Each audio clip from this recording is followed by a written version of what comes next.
Yo, this is Dan from PureGrainAudio.com. I'm here with Job For A Cowboy, so just quickly introduce yourselves. I'm Bobby, I play guitar. I'm Johnny and I sing.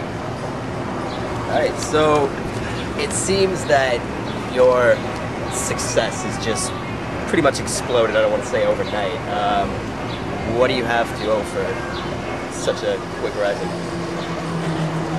What do we have to owe? All those people that we paid to buy our CD. Actually, yeah, our record label just bought CDs. That's it. Killed a couple people. Other than that, I don't know. Oh, seriously? I have no idea. Yeah, I say this every time in every interview. Pretty much this whole thing that's happened this past year is this as a band has just been really weird and kind of awkward, and we don't get it. Don't get it. We're not gonna question it. It always goes over our heads every time we think about it. Like, we don't get it. We still feel like that really shitty local band from Arizona that plays every weekend, but we're in Canada. Yeah. Alright, so sounds like the underground, you're here. How's the tour going? How do you feel to be on this tour? It's such a good tour. It's pretty sweet. It's like really good audiences, really good bands. I'm a fan of a bunch of bands that are on the tour, so it's really cool to have the opportunity to play with them and see them hang out every day and get wasted in the parking lot after the show.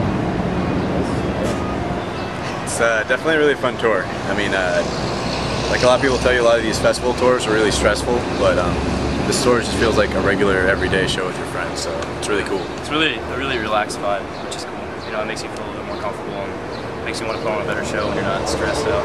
Yeah, it's awesome. So speaking of tours, you just did the Download 7 festival. Yeah. How was that? How was your trip over to Europe? That tour, or that show was insane. It was by far the most insane show that I think I've ever played. Like, I don't know how many people were in front of us, probably like 6,000 or 7,000, something like that. I don't know, I'm not good at estimating, but it was pretty out of control. You know, Download, you don't really, like you always, I had obviously never been to it and I was from it, but you don't really understand how big it is until you really like see it in person. Yeah. And you know, seeing like 80,000 people, 100,000, however much it is. it was really crazy. Like, there's nothing like it in America. Yeah, not at all. It was a really cool experience just to go to Download. So yeah, just even if we weren't playing, if we were just hanging out there, it was really fun. it was really, yeah, because we played the first day and we got to hang out the next 2 days, so it was really cool. Yeah, it was, you know, Playing with God played, Megadeth, Mastodon. Yeah, Mastodon, Iron Maiden, like it was definitely insane. So recently you guys have had a few lineup changes. Is there a reason behind all of these, and is it working out for you now? Yeah, this is definitely the most solid lineup we've ever had. I mean, our last guitar player kicked him out, and our last drummer, Elliot, he pretty much just wanted to go to school. It's pretty common. We're still great friends with him. Yeah, I moved to California for a little bit. And then, like, he's him playing on our new record, and then we found John Rice randomly on YouTube. Yeah. So we flew him out, and everything worked out perfect. Cool dude, we get along really well, and like everybody in the band gets along really well. So Yeah. it's definitely kicking ass right now.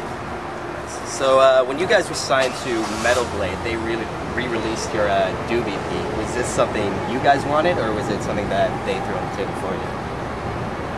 They wanted to do it. It wasn't like it was re-released, but not in like a large scale at all. They still wanted to maintain the underground element of it. Yeah. So I mean, it wasn't. I don't even think it was a stand. I just think that they put it in a bunch of smaller stores, and you know, I think it ended up in Hot Topic after a while, but for the most part, it was in like mom and pop, like underground stores.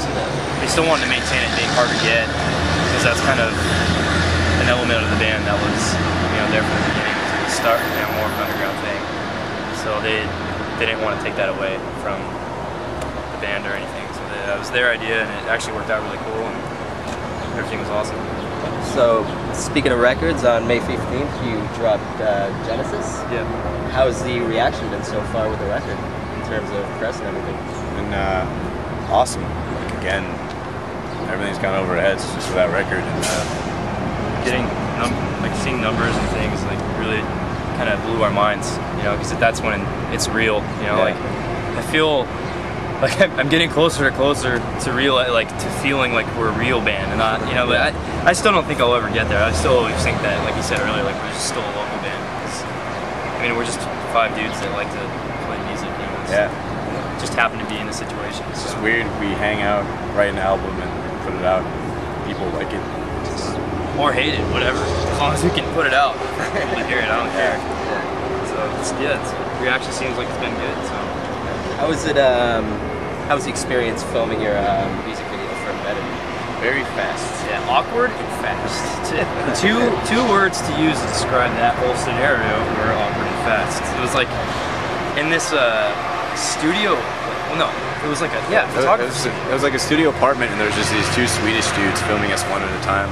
We were there for an hour and we left. Yeah, cool dudes. And then they just did everything themselves. I played through the song once. The song's like 3 minutes long. So we hung out all day. Played through the song once, and he's like, "All right, that's cool." I'm like, "Are you sure? You want me to?" All right.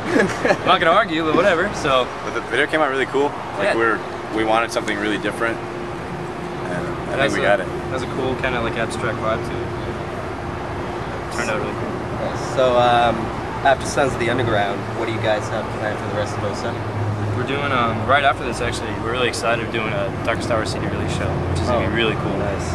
And that's gonna be really awesome. And then we're doing 2 weeks with Life Once Lost, The Faceless, and Despised Icon, which they're really good friends. So that's gonna be awesome.